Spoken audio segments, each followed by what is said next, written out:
Iesaistītais otrā malā un Bubu Dialo uzbrukuma Smailē. 30. numurs, viņam izcila spēle Jūrmalā un iepriekšējā kārtā 2 gūti vārti, tikmēr Niks Salievs. Tieši pirmais sitiens šodien spēlē no viesiem un diezgan bīstams.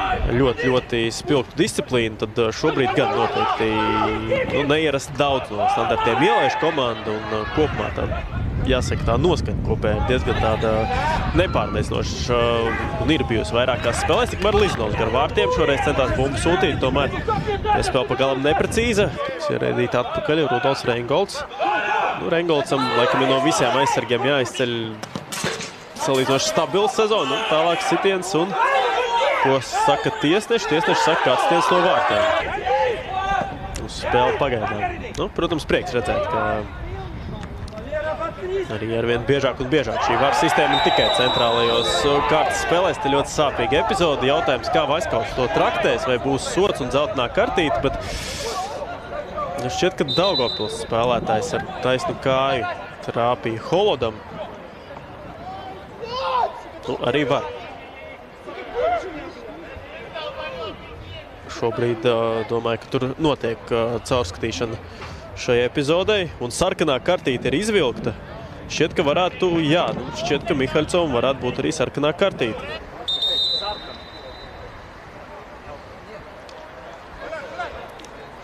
Te arī necenzēta leksika, diezgan daudz sarkanā tiek atcelta, un tomēr tikai dzeltenā.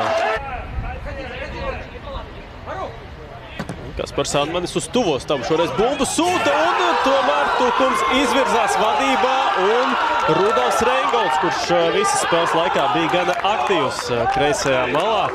Daudz pieslēdzās arī uzbrukumā, šoreiz ir izveicīgākais vārtu priekšā, un Tukums izvirzās vadībā. Jānim Bekam šeit grūti kaut ko pārmest, un Fofanā gaisā tur diezgan maz varianti bija Daugavplietim. Joksts, sadursme viss pēc noteikumiem. Tālāk centrējums, kas par piespēli un nepārliec nospēlē Beks, un tas ir 11 metrnieks.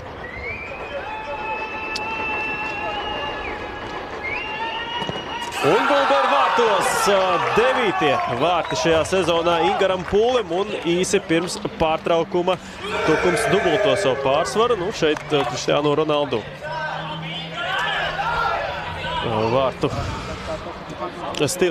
Vārtu gūšanas šis te bumbu piespēlē partnerim.